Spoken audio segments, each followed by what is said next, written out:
em nome de Jesus.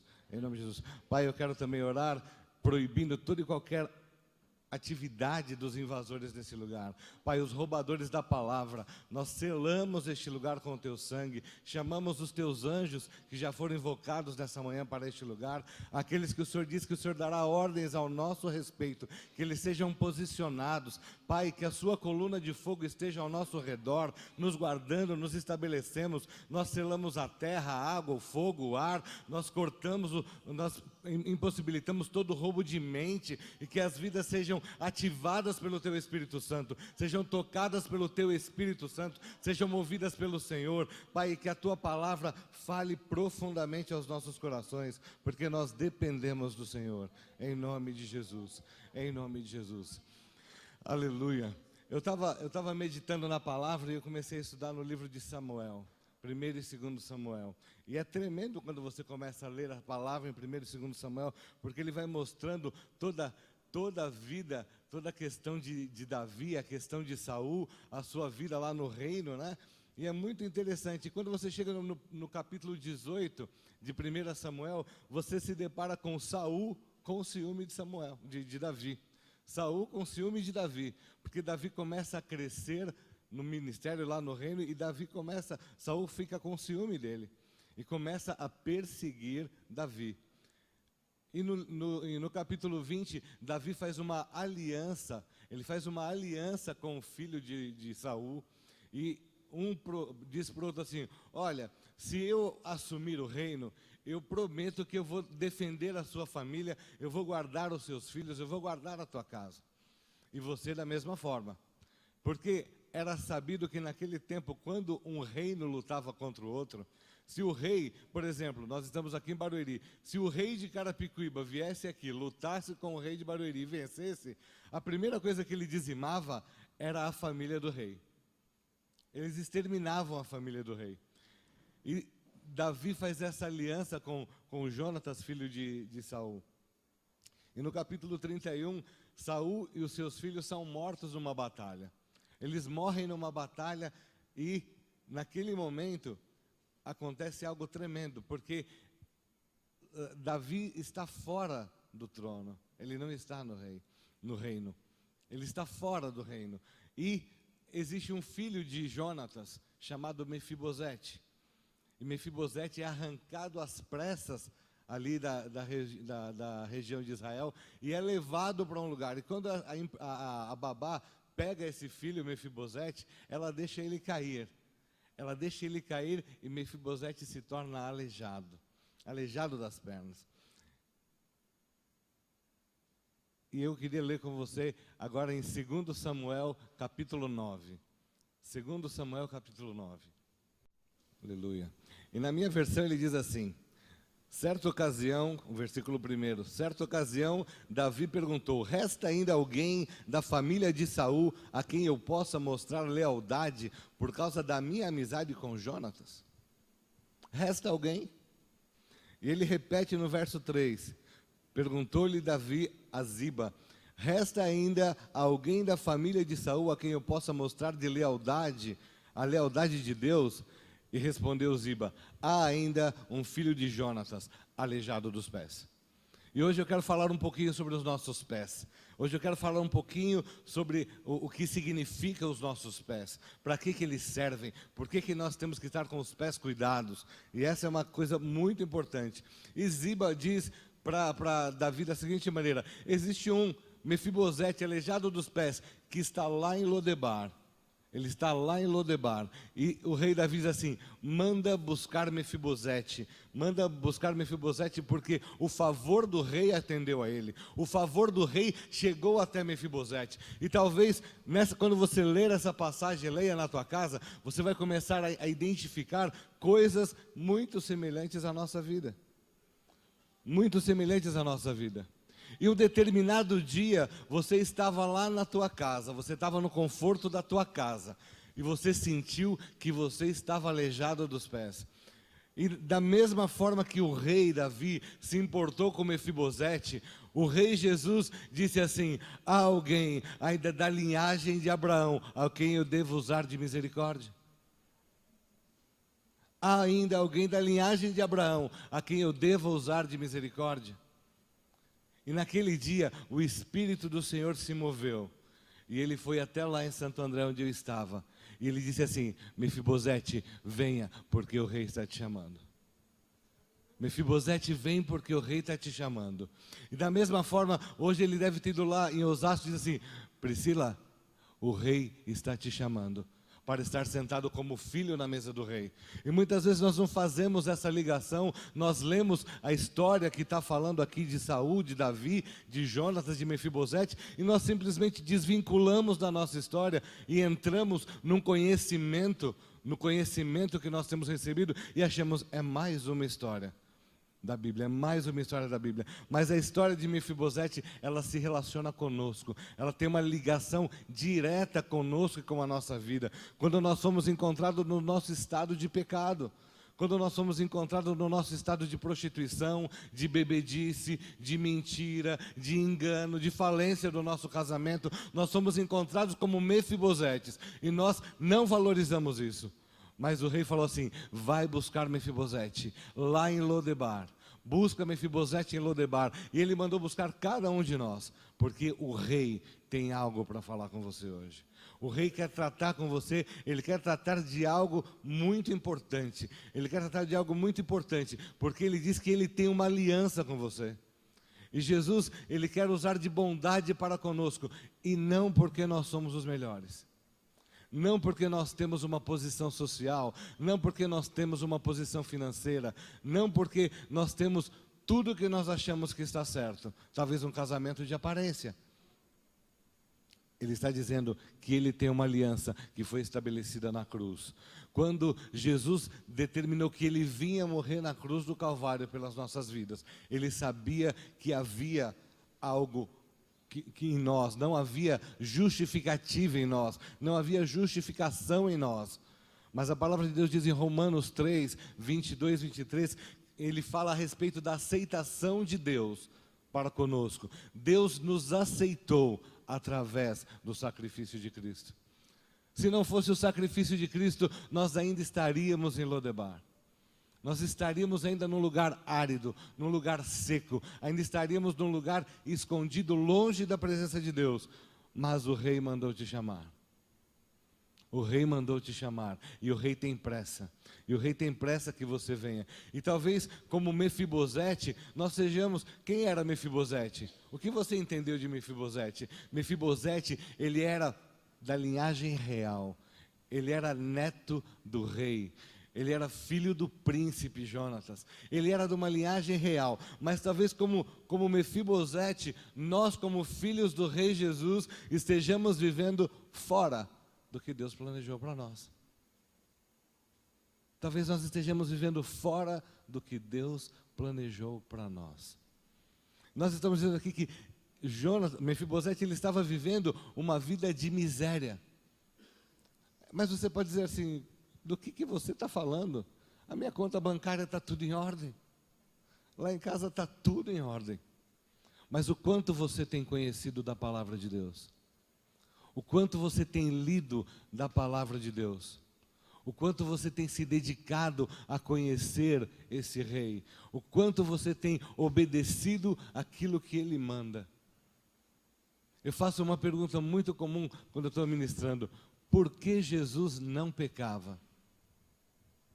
Eu queria perguntar isso para você nessa manhã. Por que Jesus não pecou, não peca, não pecava? Por que Jesus não peca? Eu queria ouvir a tua resposta. Por que Jesus não peca? Porque ele está no céu? É verdade. Mas quando ele esteve na terra, por que Jesus não pecou?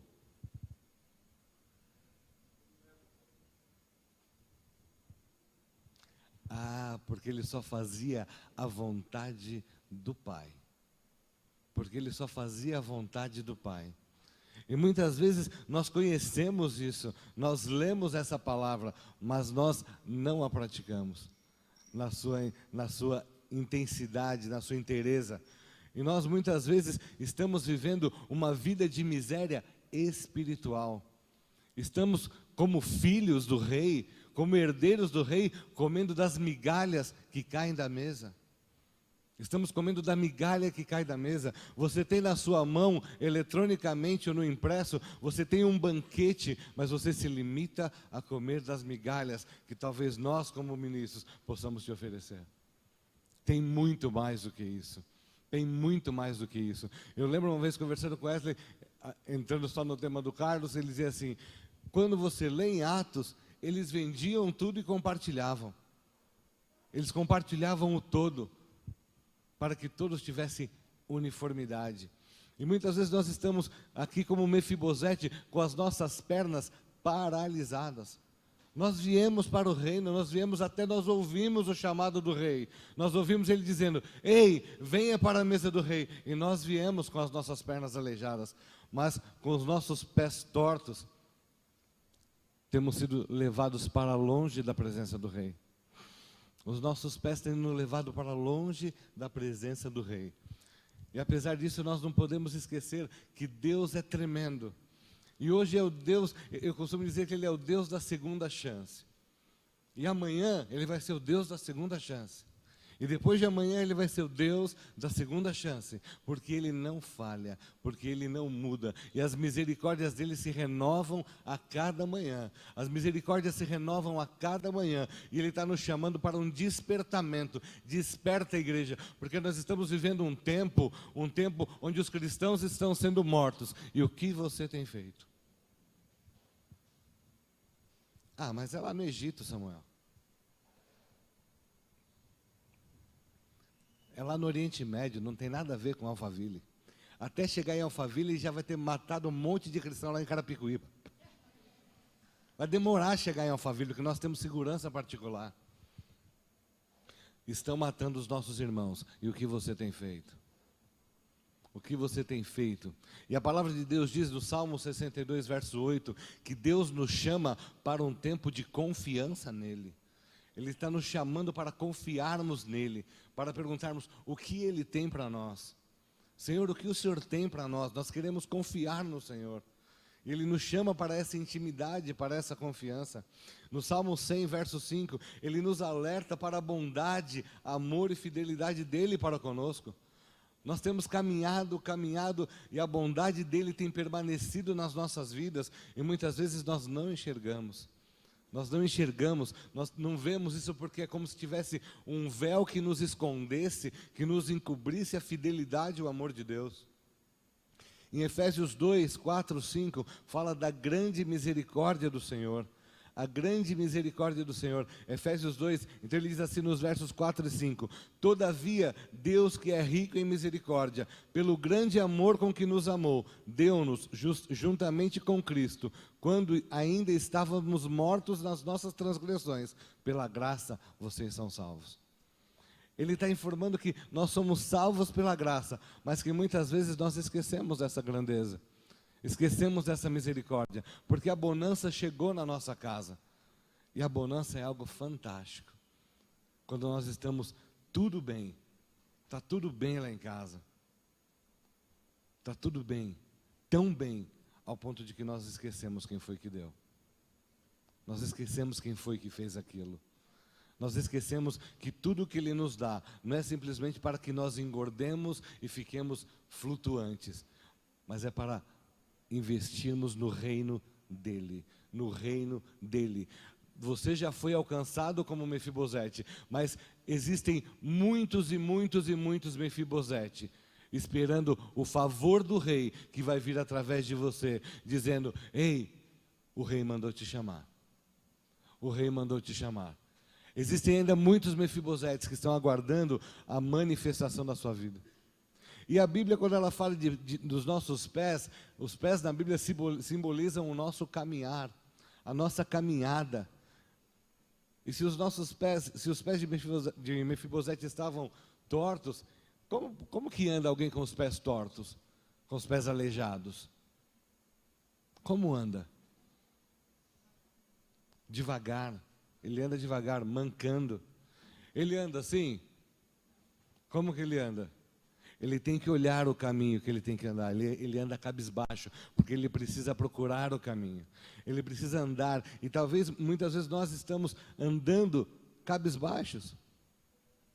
A nossa caminhada da fé foi paralisada, porque talvez as nossas experiências anteriores com a igreja, com os cristãos, com os nossos amigos, quebraram os nossos pés.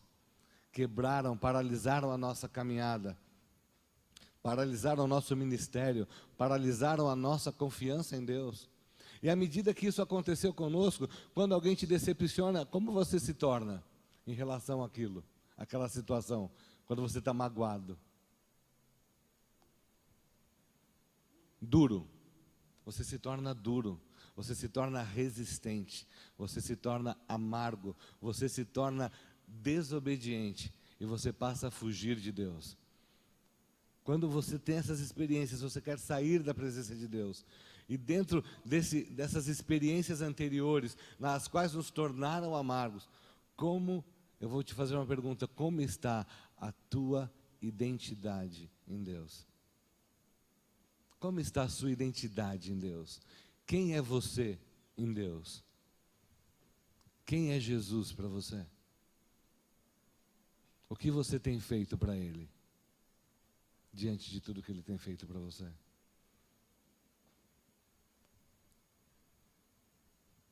Apesar de ganharmos na nossa salvação o Espírito Santo, muitas vezes nós não temos vivido as transformações dele na nossa vida. Nós temos o Espírito Santo? Temos. Nós temos salvação em Cristo? Temos. Mas tem havido mudança na nossa vida? Nós temos sido mudados? Ou nós viemos como nós estávamos, como algum evangelho de prosperidade, algum evangelho que não é o evangelho do reino, que diz assim, venha como está e fique como está. O evangelho do reino, ele é um evangelho que ele vai confrontar você a se parecer com o rei. Porque quando nós falamos de reino, o evangelho do reino, ele retrata o governo do Senhor sobre a nossa vida, sobre a nossa casa, sobre as nossas finanças, sobre a nossa vida social. Ele trata do governo do rei. E quando nós falamos de um governo de rei, né, quem manda? E os demais são o quê? Súditos, eles obedecem. Os súditos obedecem ao que o rei manda. E ele está nos chamando agora para essa mudança. O primeiro lugar é que não tem como nós persistirmos, não tem como nós avançarmos para o reino de Deus, avançarmos como o reino de Deus, se nós ainda estamos com os nossos pés machucados, se nós estamos com os nossos pés quebrados. Como nós acabamos de definir, alguém com o pé machucado, ele anda olhando para o seu caminho, olhando para baixo. E a palavra de Deus diz no Salmo 91, que quando nós estamos angustiados, ela diz assim, eleva os meus olhos para os montes, de onde me virá o socorro? O meu socorro virá do Senhor, que fez os céus e a terra. O nosso socorro sempre tem que vir do Senhor, e nós estamos buscando o nosso socorro onde? Onde nós estamos buscando o nosso socorro? Nós estamos buscando socorro no Senhor? Ou nós estamos buscando socorro na nossa network? Em quem você tem procurado o seu socorro? E quando não há mudança de vida, o pecado, ele persiste na nossa vida. Ele permanece na nossa vida. E ele vai ficando lá. E ele se torna até um pecado de estimação. Ah, mas não tem nada. Eu faço isso sempre. Não, o pastor nunca me cobrou isso. Eu nunca senti isso quando eu estava falando que eu tivesse que mudar isso. A palavra de Deus diz que quem nos convence do pecado e do juízo é o Espírito Santo. Mas a palavra de Deus diz em 1ª carta de João, capítulo 3, verso 8 e 9. Aquele que pratica o pecado é do diabo, porque o diabo vem pecando desde o princípio. Aquele que pratica o pecado é do diabo, porque o diabo vem pecando desde o princípio. E aí ele complementa na parte B, mas para isso, o Filho de Deus se manifestou para destruir as obras do diabo. Mas se nós não conhecemos o Filho de Deus, se nós não fazemos o que Ele manda, Ele vai destruir essas obras? Ele vai destruir essas obras? Nós vamos permanecer, porque Ele só se manifesta quando você o conhece, quando você tem intimidade com Ele, quando você faz o que Ele manda. Todo aquele que é nascido de Deus não pratica o pecado, porque a semente de Deus permanece nele. Ele não pode estar no pecado porque é nascido de Deus. É importante que nós entendamos isso. Nós viemos para a casa do Rei, mas nós ainda temos as nossas imperfeições. E muitas vezes nós não queremos mexer com elas. Nós não queremos ser mais parecidos com o Rei. Alguém com os pés quebrados, segundo lugar, alguém com os pés quebrados, com seus pecados escondidos, não consegue andar tanto quanto os outros, cansando-se rapidamente, porque gasta mais energia. Gasta mais energia aquele que tem os pés quebrados. E esses pecados, essas enfermidades, as lutas, as dificuldades, elas nos impedem de caminhar junto com os outros. E imagina que você está correndo com um time, pensa no revezamento 4 por 100, e você está correndo, e você vai entregar o bastão para alguém. E está vindo o teu concorrente, está vindo atrás, não tem? O adversário. O adversário está correndo atrás de você. E o último, lá na frente, está manco, está com os pés quebrados. Ele vai ser alcançado pelo adversário ou não? Ele vai ser alcançado pelo adversário. E é importante que nós entendamos isso, que ainda que o da frente esteja totalmente habilitado, ele está perfeito, ele vai correr muito, mas ele tem o outro que está se arrastando. E como acontece com o time que está se arrastando? Palmeiras? Não, perdão. Como acontece com o time que está se arrastando? Ele cai, ele se torna um peso, ele se torna um peso. E muitas vezes nós aqui como corpo, como igreja, temos aqueles que estão com os pés machucados, e quando nós queremos avançar, o que acontece com aquele que está atrás? Ele nos prende, ele nos segura, ele funciona como uma âncora, e nós não conseguimos avançar, porque nós não vamos deixar o corpo lá. A Bíblia fala que nós somos muitos soldados, e a gente deixa o soldado jogado no campo do inimigo. O que você faz? Você volta e pega. E se você estiver correndo numa velocidade, você está vindo numa velocidade, mas alguém caiu, e se você for pegá-lo, imagina que esse que você tem que arrastar sou eu.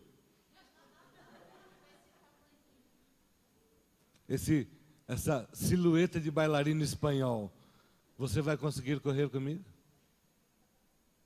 Você vai conseguir correr comigo?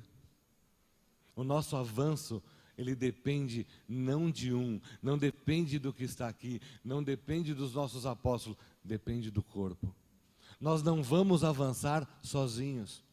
Nós não conseguiremos avançar sozinhos. Nós não conseguiremos avançar no conhecimento da palavra sozinho. Como o Anselmo ministrou para a gente na semana passada ou retrasada, ele disse que Paulo, quando disse aos Coríntios, ele diz assim: eu queria ter falado para vocês não como crianças, mas eu não pude. E quando você lê aquela passagem, já é profunda. Eu imagino quantos segredos de Deus estavam guardados e não puderam ser passados para nós. Então ele está nos chamando a entender que se nós ficarmos com os nossos pés limitados, nós não vamos avançar como corpo. Nós não vamos avançar como reino, nós não vamos avançar como igreja. Nós nos tornaremos uma âncora, um peso para a nossa liderança. Nós nos tornaremos um peso para a nossa liderança. Então o Senhor está nos chamando hoje para nos perguntar: como está a tua vida de oração? Como está a tua vida de leitura da palavra? Como está a tua vida de discipulado e de intimidade como corpo? Ele está nos chamando, porque à medida que nós entramos nessa intimidade, a gente vai começar a ver que nós precisamos do Senhor. Alguém com os pés quebrados não consegue ir tão longe, então ele vai andar até um determinado momento, ele vai parar, ele vai falar: não, eu não consigo ir, eu não consigo ir. E o Senhor quer tratar as nossas feridas. Ele nos chamou para a mesa do Rei. Muitos cristãos têm ficado pelo caminho porque têm pecados não confessados, porque têm fardo que têm carregado e não conseguem se arrepender, por isso fica pelo caminho. E Gálatas 5, no verso 7, ele nos adverte assim: vocês corriam bem quem os impediu de continuar obedecendo à verdade?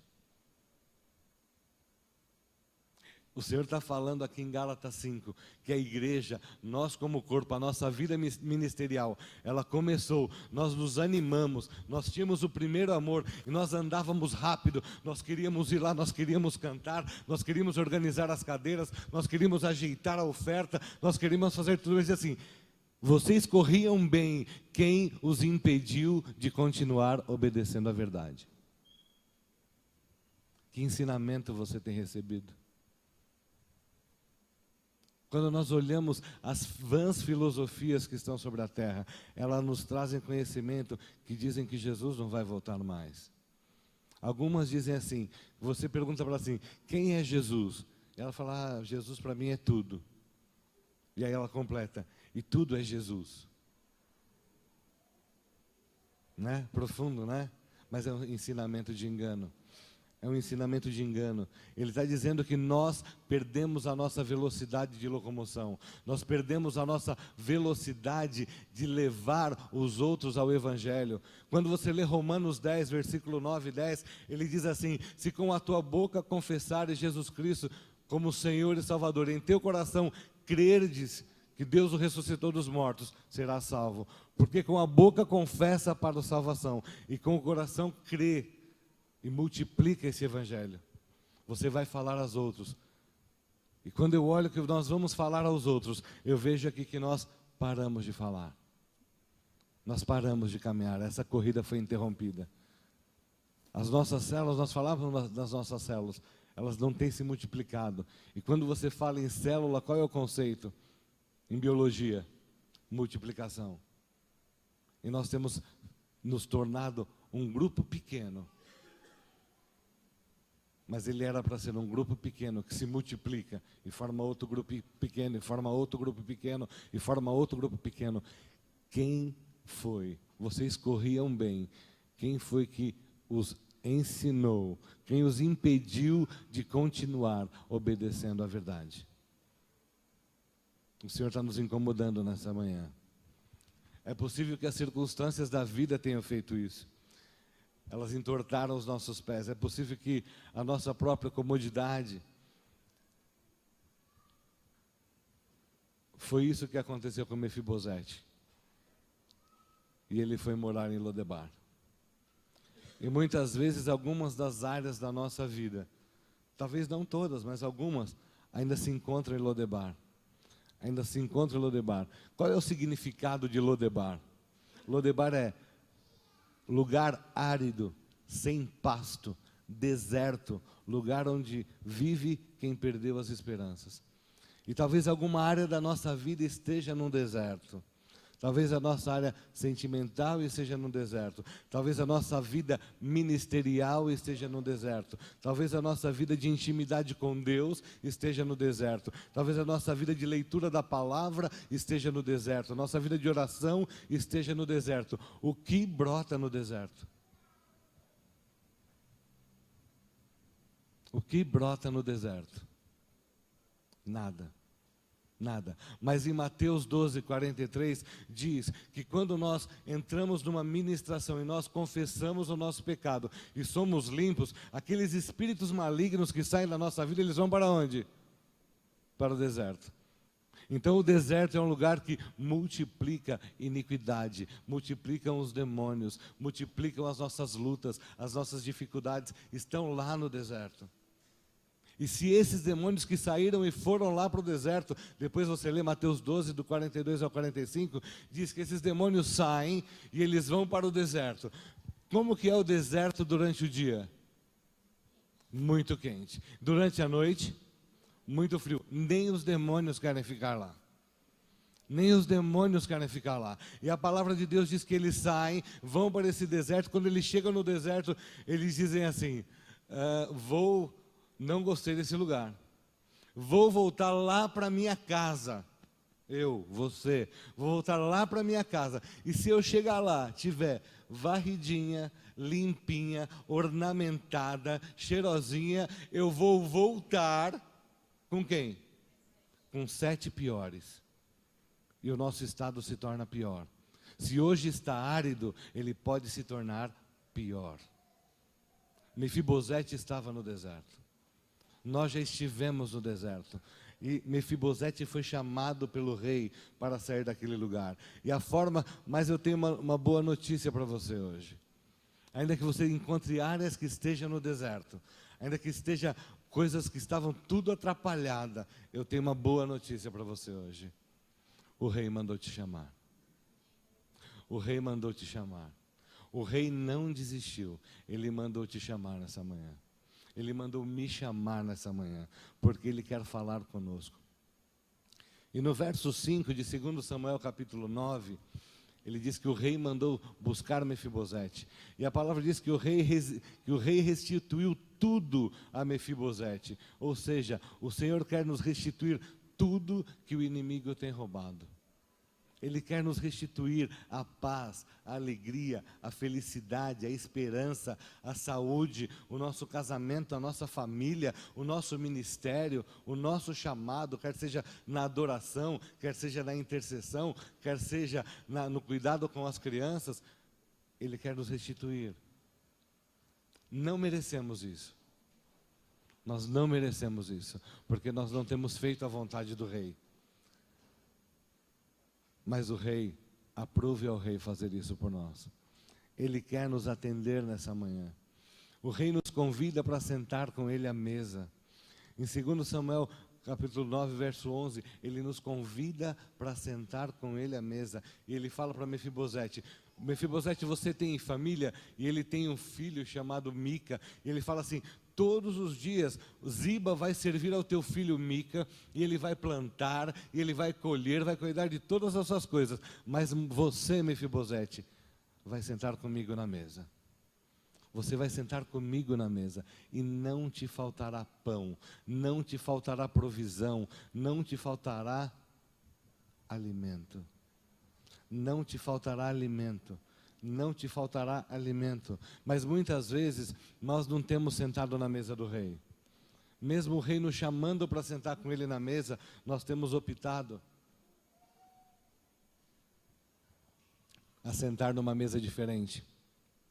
Nós temos optado a sentar na mesa de Salmo 1, Salmo 1, versos 1 e 2, que ele fala que nós não devemos, mas nós temos optado a sentar nessa mesa.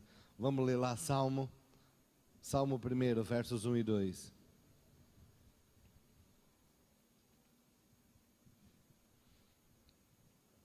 E o Salmo 1 ele diz assim: bem-aventurado o homem que não anda no conselho dos ímpios, não se detém no caminho dos pecadores, nem se assenta na roda dos escarnecedores. Antes o seu prazer está na lei do Senhor, e na sua lei medita de dia e de noite. E muitas vezes nós não temos meditado na lei de dia e de noite, mas temos sentado na roda dos escarnecedores. Ali nós temos nos alimentado de quê? Qual é o alimento que nós temos comido? O mundo.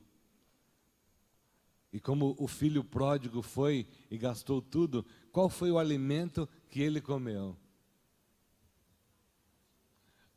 O filho pródigo, quando ele não sentou na mesa do rei, ele foi comer comida de porcos. Ele foi comer a lavagem, o resto. E muitas vezes nós, como filhos, temos optado em sentar longe do Senhor. Eu queria ler com você também 1 Coríntios, capítulo 11.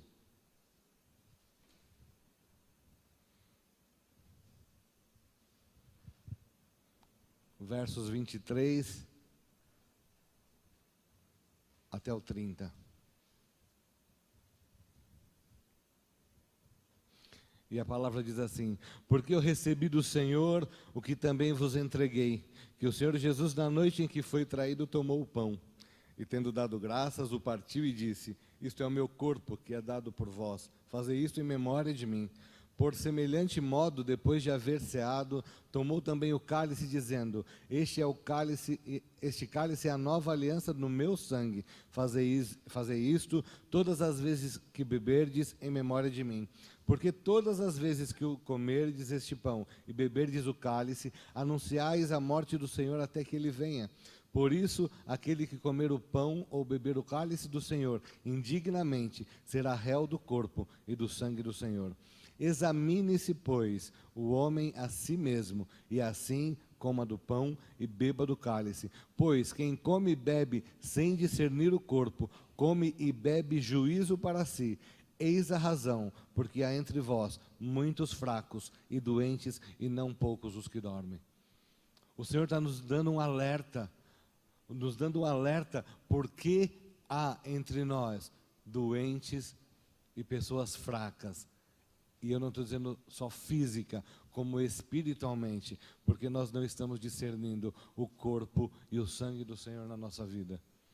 Nós não estamos dando devido valor a esse sacrifício do Cristo sobre as nossas vidas. O que significa sentar na mesa do Rei? O que significa sentarmos na mesa do Rei? Significa recebermos honra. Em 2 Samuel 9:8, quando Mefibosete vem na presença do rei, ele diz assim para o rei: mas quem é esse teu servo para que o Senhor se importe com esse cão morto? Imagina como estava a identidade dele. Quem é esse cachorro morto, sarnento, pulguento, para que o rei se incomode comigo? Mas o Senhor nos chama para a honra. Ele nos chama para o lugar na mesa. Em Isaías 1:19, ele diz que nós desfrutamos da comunhão com o Rei. Nós temos o direito de receber o melhor de Deus para as nossas vidas, não no céu. Nós não vamos viver o melhor de Deus lá no céu com Ele. Ele fala que nós temos o direito de recebermos o melhor de Deus nesta terra. É a palavra dele que nos promete. A mesa simboliza a ação do sangue do Cordeiro sobre as nossas vidas. Quando você está sentado numa mesa, uma mesa farta, com uma toalha bonita, tudo decorado, alguém está vendo os seus pés? Alguém está olhando para os seus pés? Não. Esse é o efeito do sangue do Cordeiro. Quando o sangue se manifesta, ele esconde a multidão de pecados. Ele esconde os nossos pés tortos. Ele esconde as nossas iniquidades. Pelo amor dele. Em João 6, 53 a 56, diz que nós podemos desfrutar. Para que sejamos cada dia mais saudáveis, temos que nos alimentar da verdadeira bebida e da verdadeira comida. Vamos ler lá? João, capítulo 6, versos 53 a 56. E diz assim: respondeu-lhe Jesus: em verdade vos digo, se não comerdes a carne do Filho do Homem e não beberdes o seu sangue, não tendes vida em vós mesmos. Quem comer a minha carne e beber o meu sangue tem a vida eterna, e eu o ressuscitarei no último dia, porque a minha carne é a verdadeira comida e o meu sangue é a verdadeira bebida. Quem comer a minha carne e beber o meu sangue permanece em mim e eu nele. Permanece em mim e eu nele. Quando você discerne o que é o corpo de Cristo, o que é o sangue dele, e se alimenta disso, dessa esperança, ele vai trazer você para o lugar devido, para a posição de filho, o filho que se assenta na mesa, o filho que tem direito com o Pai. O Senhor não quer que nós continuemos em Lodebar. O Senhor não nos criou para ficarmos em Lodebar. Ele nos chama para Jerusalém, Ele nos chama para mostrar os nossos pés tortos, para nos tratar, para corrigir aquilo que está fora do lugar. Ele nos chamou para usar de bondade. Ele nos chamou para usar de bondade. E quando nos assentamos com o Rei, quando nós nos assentamos na mesa com o Rei, e olhamos a beleza da santidade dEle, e olhamos a grandeza do amor dEle, e sentimos a grandeza do amor dEle, você não vai mais querer ficar como você é. Você não vai querer ficar como você chegou. Você vai querer ficar parecido com o Rei. Hoje o Rei está perguntando para você, Nath. Hoje o Rei está dizendo para você: você quer sentar à mesa comigo? Você quer sentar à mesa comigo? Existe alguma área que ainda está em Lodebar? Existe algum comportamento seu que ainda está em Lodebar, ainda está no deserto? O rei está te chamando. O rei está te chamando para vir para a mesa. Ele te chama para vir à mesa. Feche os teus olhos. Feche os teus olhos. Pai, nós queremos te louvar por essa palavra nessa manhã. Nós sabemos que o Senhor falou conosco. Nós sabemos que o Senhor tem algo sobre as nossas vidas. Nós sabemos que existem muitas coisas que têm nos levado para longe do Senhor, para longe da sua presença. Pai, nós não temos buscado o conhecimento da tua palavra. Pai, nós temos nos alimentado tão pouco. Nós temos nos tornado cristãos raquíticos, cristãos